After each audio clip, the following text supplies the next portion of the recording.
Now, I didn't set out to prove anything with this. I was just testing this out. This video is completely impromptu, and I just had to share it. Now, I've done this in a few videos where I'll take a pedal or a few pedals and use it instead of an amp with an IR, and it always works out pretty well, but I haven't done it AB with a real tube amp. I've got my Laney Ironheart back there, which is a 15 watt all tube amp, 312AX7 preamp tubes, couple EL84 power amp tubes, 15 watts. Now, the pedal board here looks a bit complex, but it's not too bad. I've got the guitar running into the decimator as a noise gate.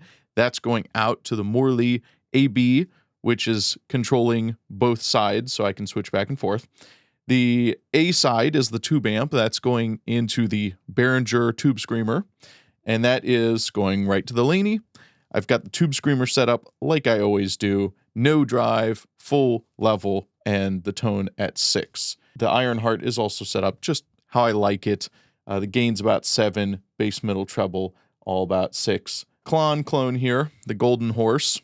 That's got the gain almost maxed out on that, providing our first level of gain and a little bit of treble boost. Then I've got my Crab Core, which is just a custom paint job on a Chinese OCD clone.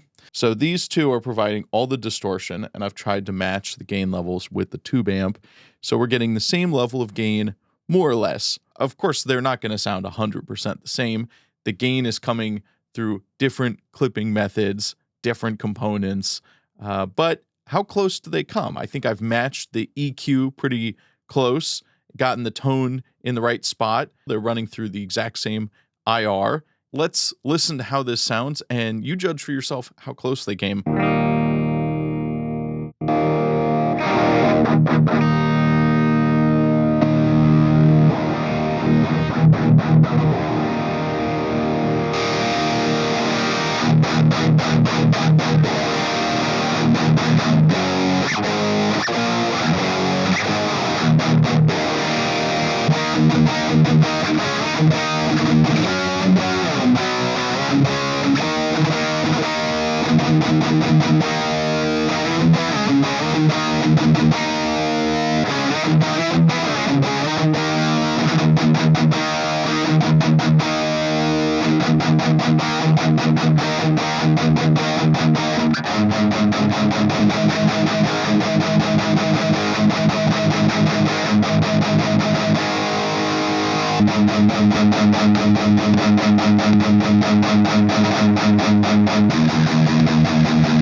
there are a million options when it comes to amps today, and amp in a box pedals, Marshall in a box pedals, those are nothing new. There are preamp pedals.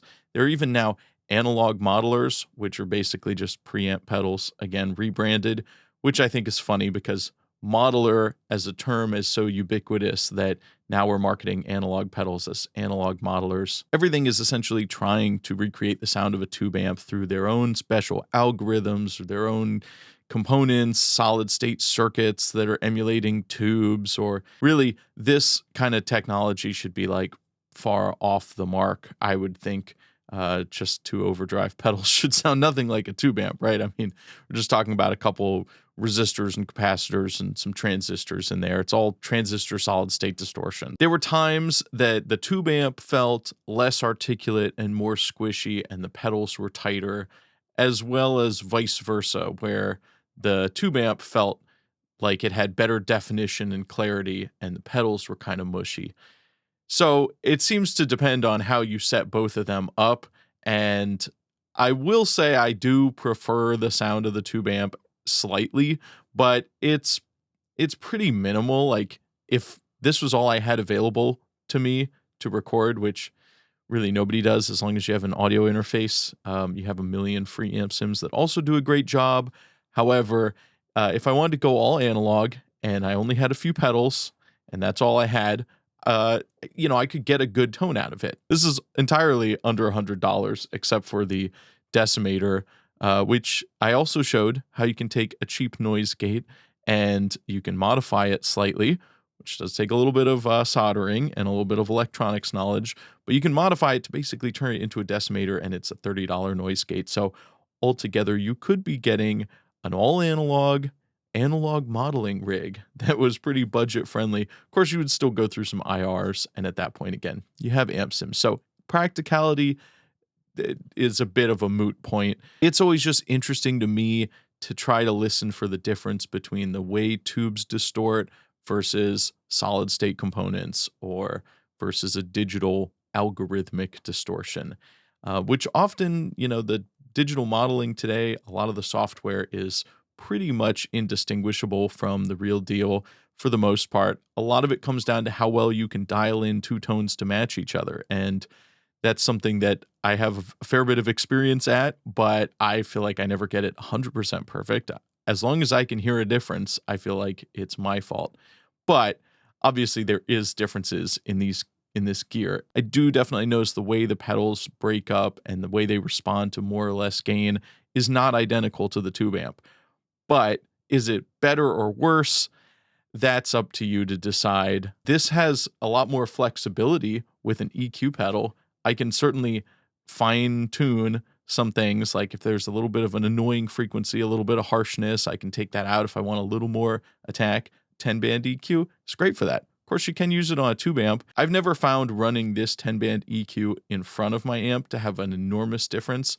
Putting it in the effects loop would be a little bit more obvious, I'm sure. EQ before your amp is still powerful, but not quite as powerful as this case where it's literally right before the IR and it's shaping all of the distortion. And it's quite a powerful effect. Subtle tweaks can make a big difference on this, just as if you've ever EQ'd your guitar tracks after recording them, you've hopefully noticed that even a half a dB or 1 dB of a frequency boost or cut here or there can have a pretty big difference on your guitar tone. Quite a lot.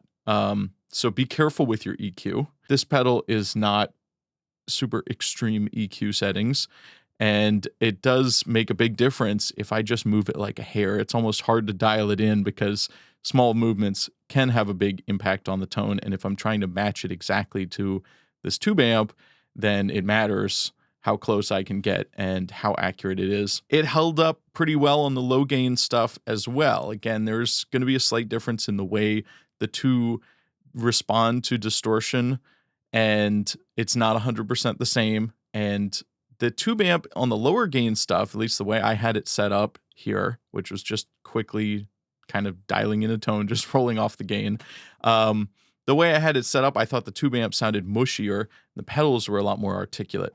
But then on the high gain stuff, Sometimes the tube amp felt more articulate and the pedals felt a little bit mushy and undefined. I think if I used this pedal rig in a track and didn't tell anyone, nobody would really know. And nobody would say, wow, that sounds terrible. What the heck is that guitar tone? I think they would just not think about it at all. As long as it fit in the mix well and the drum sounded good and the overall mix sounded good, it doesn't matter. You can get a great tone out of just about anything. And guitar tone doesn't even have to be good. A lot of great records and a lot of guitar tones that people really like, the tone itself really, it doesn't sound that good on its own. It's not what I would call a great guitar tone. It fits the mix, it fits the music. Sometimes, even then, a lot of metal records from the 90s in particular, but throughout all the decades, there have been some pretty awful guitar tones on famous records, and people like them because they like the music and they like the band and they like the overall vibe of the record. Well, if you put it in a different mix or you're playing it on your own, you probably would realize that it's not actually that great of a tone. You don't actually love it that much. You love the record, and that's fair. In conclusion, there's no real point to be made here. I'm not trying to make a point. Just doing a little fun test and maybe get some gears turning for some people, and myself included. As I said, I wasn't planning to shoot this video at all. This wasn't something planned. I just happened to be playing around with some pedals, jamming, and wanted to share it with you because I thought it was a interesting little thing. So anyways, that's what I've got for you today. As always, please smash like and subscribe, and I'll see you in the next video.